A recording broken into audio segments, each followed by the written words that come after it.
এত বড় আকারের একটা ফিল্ম আসছে বাংলাদেশে, এটা কেন দেখব না? এটা তো অবশ্যই দেখব। এখন মাত্র একটা শুরু হলো, কাল হয়তো 5টা হবে, পরশু 100টা হবে। সো এটা ইন্ডাস্ট্রির জন্য অবশ্যই ভালো, আমাদের সবার জন্যই ভালো, আপনাদের জন্যও ভালো। সো এটাকে সাপোর্ট করা উচিত অবশ্যই। গল্পটা অনেক স্ট্রং, গল্পের কারণে দর্শক হয়তো পছন্দ করবে আমাদের সিনেমা।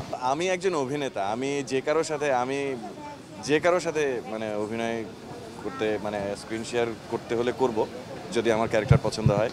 ভালো খারাপ মিলিয়েই তো থাকে, সব কিছুই তো সব ভালো হয় না। সো 10% ভালো রেজাল্ট পেয়েছি, পজিটিভ রিভিউ পেয়েছি, আর কিছু নেগেটিভ পেয়েছি। আমি একদম ভালো সব কিছু সেটা বলছি না, কিন্তু ম্যাক্সিমাম দর্শকের ভালো লেগেছে এইটুকু বলতে পারি কালকের দিন। আর আজকের দিনে তো মাত্র সিনেমা জার্নি শুরু, সো আজকের পর থেকে আসলে কাউন্ট করা উচিত ঠিক মতো। চ্যালেঞ্জে না যাই, আশাবাদী হই। আমি আশাবাদী, মানে আরও সিনেমা এরকম বড় মাপের হবে সেই আশাবাদী। মানে চ্যালেঞ্জের ওই জায়গায় গেলে জিনিসটা ভালো লাগবে না। চ্যালেঞ্জ কেন?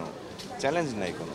নগদের কাছে সব গ্রাহকই প্রিয়, তাই তো সারা দেশে ক্যাশ আউট চার্জ সবচেয়ে কম।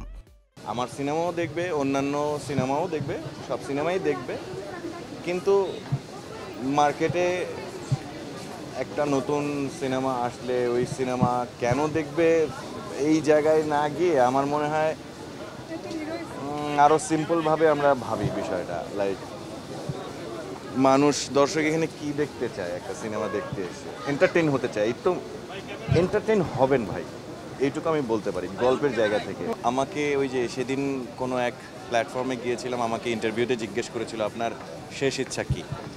আমি বলেছি আমি মানে মৃত্যুর আগ পর্যন্ত অভিনয় করে যেতে চাই। সো এটার অ্যান্সারটা মনে হয় পেয়ে যাওয়ার কথা এই ছোট্ট কথাতে। সো আমি অভিনেতা হতে চাই বা অভিনয়টাই করতে চাই। আমি ওভাবে অন্য ক্যাটাগরি বা অন্য মানে ক্যাটাগরি করার কিছু নেই, নর্মালি অভিনেতা আমি অভিনয় করতে চাই, সেটা যে কোনো মাধ্যমে হোক, যে কোনোভাবেই হোক।